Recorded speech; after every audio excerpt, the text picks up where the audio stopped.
હું છું આપની સાથે રૂચા પંડ્યા। વાત કરી વિગતવાર સમાચારોની તો આણંદ જિલ્લામાં આઠથી કહી શકાય કે આરટીએસના જે કેસો છે તેના અરજદારોને દર મુદતે જિલ્લા કલેક્ટર કચેરી ખાતે હાજર રહેવું પડે છે અને જેમાં અરજદારોને હાલાકી અનુભવવી પડતી હોય છે અને જેમાં આણંદના કલેક્ટર પ્રવીણ ચૌધરીએ એક અનોખી જ પહેલ કરી છે।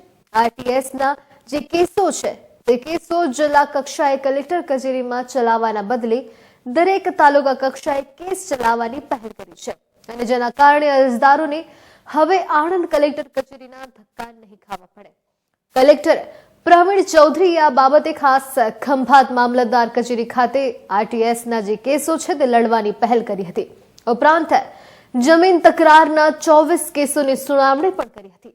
આગામી દિવસોમાં કલેક્ટર દ્વારા દરેક તાલુકા મથકે જઈને જે તમામ કેસો છે તે કેસોની સુનાવણી પણ કરાશે અને જેથી અરજદારો તાલુકા કક્ષાએ જ સુનાવણીમાં હાજર રહેશે અને જેઓને જિલ્લા મથકના ધક્કા નહીં ખાવા પડે। કલેક્ટર પ્રવીણ ચૌધરીની પહેલને અરજદારો દ્વારા હાલ આવકારવામાં આવી રહી છે। સુશાસન દિવસ 2024 જે 25 ડિસેમ્બરના રોજ ઉજવણી જેની કરવામાં આવી હતી ત્યારે અમે જિલ્લા કક્ષાએથી નક્કી કર્યું કે આપણે તાલુકા મથક જઈને જ આરટીએસ કેસોની સુનાવણી કરીશું, કેમ કે જિલ્લા કક્ષાએ સુનાવણી દરમિયાન એક તો સતત ગેરહાજરીના કિસ્સાઓ પણ વધારે હોય છે અને પછી જે નોંધના અસલ કાગળો વગેરે જે મામલતદાર કચેરીથી સીધા અમને અહીંયા તાલુકા કક્ષાએ જે ઉપલબ્ધ થઈ શકે જેથી ઝડપથી નિર્ણય ઉપર આવવામાં વધુ સરળતા રહે છે। એટલા માટે તાલુકા મથક જઈને જ કેસો સાંભળવાની શરૂઆત કરી છે। 2 જાન્યુઆરીએ બોરસદમાં સુનાવણી હતી, આજે ખંભાતમાં છે। આ જ રીતે મહિનામાં દરેક તાલુકા કવર કરી દેવામાં આવશે।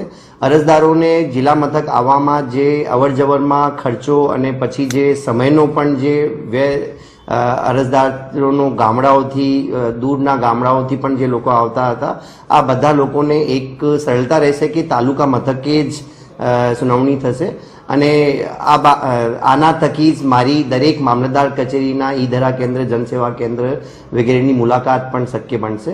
તો આ એક પહેલ અરજદારોની સગવડતાને જોઈને આ એક પહેલ શરૂઆત કરવામાં આવી છે। Thank you. એ ખૂબ સરળ નિર્ણય કહેવાય। આમાં અમારો સમય, ટાઈમ બધું બચી જાય છે અને એ કેસો માટે જે આણંદ દોડવું પડતું હતું એ અહીંયા ને અહીંયા જો હોય ખંભાત તો એ બહુ સારી વાત છે। એટલે અમારે બધી રીતે ફાયદાકારક કહેવાય। અગાઉ તમે મુદતમાં જતા હતા તો કેવો સમય અને કેટલો ખર્ચ થતો?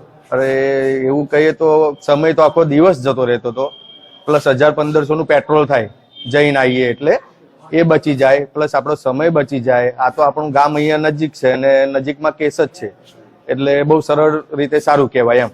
આ નિર્ણય બહુ સારો છે। બીજા જિલ્લાઓમાં પણ આ પદ્ધતિ થાય તો એવું સરકારને કોઈ અનુરોધ કરશો? એટલે બીજા જિલ્લાઓમાં પણ જો કહેવા જાય તો આ એક સારી જાતનો જ નિર્ણય કહેવાય, કહેવાનો મતલબ।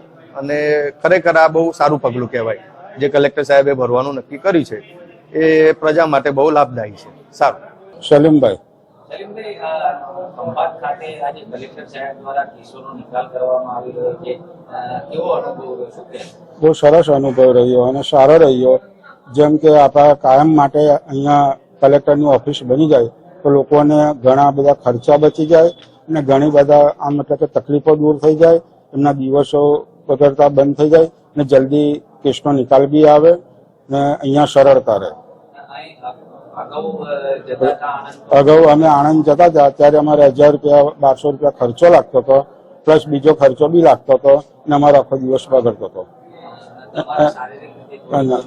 અને અમારે જેવા કમજોર લોકોને માટે બહુ સરસ છે કે નજીક જ એનો ચુકાદો થઈ જાય, જલ્દી નિકાલ આવે અને કોઈ એ ના રહે, કોઈ તકલીફ ના રહે, આવવા જવામાં સારું રહે, નજીક ને નજીક થઈ જતો।